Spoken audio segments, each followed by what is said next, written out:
Hey, what's good everyone? We got week 5 of the UNPL D-League. For this week, the Detroit Slitherwings are going to be taking on the Smoovin' Snom, coached by Sky Retro Alpha. Real quick, if you've been enjoying the videos, or if you just happen to click on this one and like it, please do leave a like, comment, subscribe, all that stuff. Really helps me out and lets me know you're enjoying the stuff I'm putting out. Now, Sky is the first coach in this league that I'm going up against that has taken losses in the league before, but don't let that fool you because he's been playing pretty well, and he's got a really scary team for me to deal with, in particular that Cinderace. Like, I have no switch-ins to a Cinderace, especially in the sun. It's the only thing that can reliably remove hazards with Gholdengo on my team, and it's just really brutal for me to try and deal with, so I am not very confident with this matchup. That being said, I did try pretty hard to make a good team for this, and what I brought, I think, could potentially win against him if he just brings the right stuff for me to play against. So let's go ahead and get into the mons that I brought. First thing I got is the classic tried and true Booster Speed Iron Valiant. Now, I've been bringing pretty similar sets with this for most of the weeks I'm bringing it, but honestly, it's just good, so why not bring it?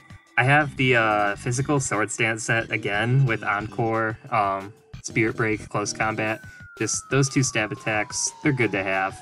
Encore is really good for just locking in stuff that goes for setup, that kind of thing.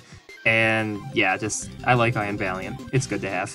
Next thing I've got is a physically defensive Zapdos. This thing is mainly just a good answer to the Cinderace if it doesn't go for Pyro Balls. So if I can just catch it trying to U-turn, high jump kick, and potentially get a static, that would go a really long way. It also answers stuff like the Ogerpon really nicely. Again, just really discourages contact moves. I can just roost up to stay healthy. I got Thunder Wave to start paralyzing stuff. Then I just got Discharge and Hurricane as my two stab attacks. I've also got a really weird Chi-Yu set this week. The main thing this is for is trapping and killing the Screamtail. Screamtail is something that really walls a lot of stuff nicely, and it's just annoying to deal with. So with Fire Spin on Chi-Yu, I can trap it in. I've got Taunt, so like it can't Baton Pass or anything like that. Then I've just got my two stab attacks, Flamethrower and Dark Pulse, but no, again, this thing is just to get the Screamtail in and just whittle it down and kill it. I've also got the Monkey Dory this week. I think Psychic and Poison just do well into my opponent's team. Yeah, I've got a Choice Scarf so that I can just guaranteed outspeed a lot of his stuff, including that scary Cinderace, and then just click Sludge Bomb and Psychic on pretty much everything. I'm bringing the Hisuian Samurott with an Assault Vest and Max Spadaf. This is to wall the Walking Wake. Walking Wake is really scary for me because I don't really have a lot of good water resists on my team. So just going really specially defensive on this, I can switch in on Hydro Steams in the sun, or even, I think, Draco Meteors. I mean, it doesn't like taking Draco Meteors by any means, but it still can. And then with the special attack drops, I should be able to live two of them at least. And then, yeah, so I can just retaliate with Cecil's Edge, get some spikes up that he's going to have to waste a turn court changing with the Cinderace. I got Razor Shell for another stab attack, and to also potentially get defense drops on annoying stuff like the Torkoal, Sacred Sword for coverage, and then Flip Turn for momentum. Finally, I've got my ace in the hole for this week, a Terra Dragon Scale Shot Sandaconda. This thing is what I'm mainly hoping to put in the most work. So my kind of game plan for this week is to bait in the Screamtail with Chi-Yu, take that out, and then with Screamtail gone, my opponent has nothing that can take or switch in on scale shots. So I can just start scale shotting. With my speed investment, I outspeed a Choice Scarfed Walking Wake or Proto Speed Walking Wake. And yeah, so if I can just get two scale shots, I can outspeed his fastest possible thing, and then potentially sweep. Like, I've got the coil so that I can boost my attack a little bit. It also gives a defense boost just to help offset the defense drops from using scale shot. Then I've got Earthquake, just really strong stab attack, ground hits a lot of stuff nicely. Then I've also got Glare, just because paralyzing stuff is going to be good. So even if the Sandaconda can't do like Demon Scale Shot sweeps, I can still Glare stuff in like bad cases and potentially get away with the Sandaconda doing something. Alrighty, that's going to be my team for this week. Like I said, I'm not very confident about this matchup, but hopefully I can still squeeze out a win here. So we got the week 5 game against Sky Retro Alpha. And it's post-com because I suck and lost the recording for the real thing. I don't know why, I feel like I am not really good at like keeping track of, or like just getting the videos up. I don't know. Like the one thing, that one time last season when I didn't record the game, and now this time where I lost the recording. So I brought the Chi-Yu here because my opponent has Screamtail, and Screamtail would kind of, it's just an annoying wall to deal with, and it would get in the way of my main win con, which was going to be Terror Dragon, Scale Shot, Sandaconda. But the opponent didn't have Screamtail, which I was really happy about, and so I decided that because of that, my Chi-Yu had already pretty much filled its role, so I decided I would just lead with it, just because I didn't really have anything else that I wanted to use it for, and I felt like it just looked like a good lead into this team. And my opponent led with Shiftry. So that's pretty cool, because Chi-Yu kind of beats Shiftry on paper. Right off the bat, I decided to go for a taunt, because I was expecting Tailwind on Shiftry. And sure enough, it went for Tailwind, so that was really good for me, because Tailwind just doubles speed for a while, and I would not be appreciating that. And it also gives Shiftry a power boost with its new ability, Wind Rider. So really, really good for me that I was able to stop that Tailwind.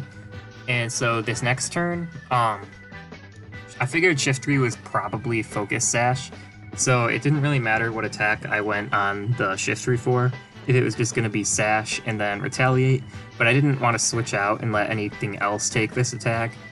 So I just decided to go with a Dark Pulse, just because I felt like whatever happened, Dark Pulse, if he decided to switch, would hit whatever. If he stayed in, it broke the Sash, and I guess, I wasn't thinking about this at the time, but I guess it also could have possibly gotten the flinch. So I went for Dark Pulse here, didn't get the flinch, Shiftry gets an explosion off. So already, Shiftry goes down, Chi-Yu goes down, we're both playing with 5. So next, I decided to go into Sandaconda and just start setting up like my scale shots, my coils, that kind of stuff. So right away, yep, I Terror Dragon, I coil into the Ogre Pawn, and now I have these stat boosts, and right here was a really good turn for me. My opponent went into Walking Wake, and I clicked Scale Shot right here. So I got a kill on the Walking Wake, and my Sandaconda's at +1 attack, +1 speed, and with the accuracy boost, I'm not going to be missing Scale Shots. I go for it again on the Rotom that comes in, pretty much assuming it's going to be like a Will-O-Wisp or like a Thunder Wave, something like that. And yep, he goes for the Thunder Wave right there. So I can just finish off the Rotom still, or try to finish it off, but I get paralyzed there, which kind of sucks. Opponent gets to pivot out and go Cinderace.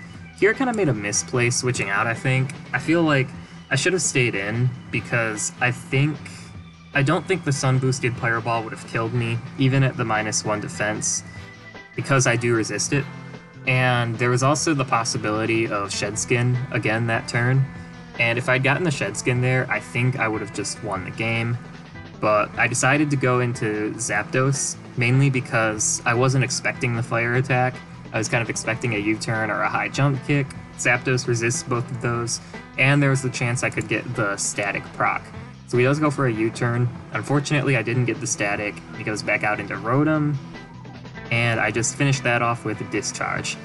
So now my opponent brings in Cinderace again. I'm expecting the Pyro Ball, so I just go into Sandaconda to sack it. And yep, that looks like it's going to be a 2-hit KO from Pyro Ball, Cinderace, in the sun. And so now I'm 4, he's 3.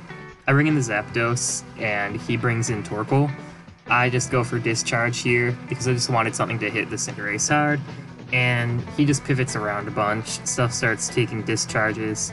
Here I decide to I clicked Thunder Wave this turn. My opponent had a pretty cool tech with Rock Tomb, because Ogerpon kind of gets walled by Fizdev Zapdos, but Rock Tomb is something that actually hits it hard and hinders me by lowering speed. Like, even though I have this thing paralyzed, because I'm running min speed, just max defensive, this thing, if it's max speed, it still outspeeds me. So it forces a switch here, so that was a really good bring for my opponent. He's just going to be spamming Rock Tomb, and I just decide to go for my Ceaseless Edge here. Looks like my opponent is locked in just because he keeps clicking Rock Tomb. I'm just going to start getting all my spikes up. I'm totally fine with that. I do miss the Ceaseless Edge this turn, which is a bit unfortunate for me, but it's okay because I get the full paralysis this next turn. And actually, as right here, Pokemon Master pointed out, the Miss into Para actually does kind of work out for me because it gets rid of one more Sun turn. So that's one more turn without Sun, assuming the Torkoal goes down pretty soon. So that works out for me. I get a Ceaseless Edge off, doesn't kill the Torkoal, unfortunately, so he's able to Rapid Spin, get all the spikes away. So here I made another, I think, misplay. So I decided to go for Encore to just lock this thing into spinning and go for Swords Dance, because I figured if this Cinderace was like a max HP, max speed, utility kind of thing, then I would need the boost to one-shot it. But judging by the moves it used, and I should have known this from the damage that it did to the Sandaconda, that it was like a max attack, speedy variant. So, in hindsight, instead of going Iron Valiant, I probably should have just gone Monkey Dory, clicked Sludge Bomb to finish off the Torkoal, click it again on the Cinderace, and then been able to finish off the game, with either Zapdos or the full health Iron Valiant. But unfortunately, I think I made a bit of a misplay there. So, as you can see, the Cinderace comes in, and it was Choice Scarf. So that outspeeds Booster Speed Val, finishes off with a Pyro Ball, and this is actually looking kind of scary for me, because he's going to outspeed the Monkey Dory, click Pyro Ball. I do get my hit off on that with Sludge Bomb, and Monkey Dory goes down here. So we have a 3 health Cinderace with a Poison. And as you can see, the Zapdos barely lives the Pyro Ball and finishes off Cinderace right there. So that was actually really crazy, because we looked it up later, and Pyro Ball actually was a roll to kill. So if we go, let's see, last turn, Monkey Dory goes down. When the Zapdos comes in, it's at 43%. Oh, sorry. It's at 43%, and then Pyro Ball does 38 or 37.9. So I'm going to go ahead and I'm actually going to pull up a calc real quick. Damage calculator. Yeah. And so the Cinderace, it was just max attack Jolly. Or it was pretty much that. Yeah, max attack Jolly. And with Pyro Ball against Zapdos, that's defensive. I had max defense to 48 HP. And bold. That did pretty much a min roll to me. So with the health I was at, what was I at, 43? Something like that? Sorry. I'm gonna go back one more turn, once more. Let's see, so when it comes in, I was at 43%. Unfortunately, I can't see the health I was at, the exact health, because then I could have seen the what am I looking for? What's the word I'm looking for? I could have seen the exact damage number that you would have needed, but I could calculate it. But basically, I was at 43%, so it was a roll to kill. Now it was a roll in my favor, but nevertheless it was a roll, and I did barely scrape by with the win there because of that roll. Now, I guess there were a couple moments in the battle where I could have potentially won if I got a little luckier. I'm gonna go back to that turn where Sandaconda, yeah. So Sandaconda, or not here, but I got fully paralyzed here, which sucked. But on this turn right here, after I get Thunder Waved, I actually have Shed Skin, so that was potentially a turn where I could have just healed off the Thunder Wave and won. So this turn was a turn where if I got a little lucky, I could have won. This next turn here was also one where I could have won if I'd gotten that again. And then this turn here, I could have gotten the 30% static proc. So I think Shed Skin is a 30% chance, if I'm not mistaken, to heal your status. So that was 3 times where if I'd hit a 30% chance, I think the game was won, because obviously if the Cinderace got paralyzed there, then that end game would have been, I would have just won in the end, assuming the rest of the game went the same way. Or if I had healed off that paralysis with Shed Skin, the Sandaconda would have just swept from the position it was at.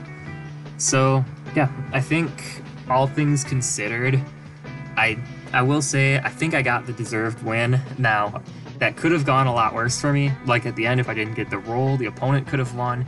So I will take accountability and say I made the misplays and put myself into a bad position at the end.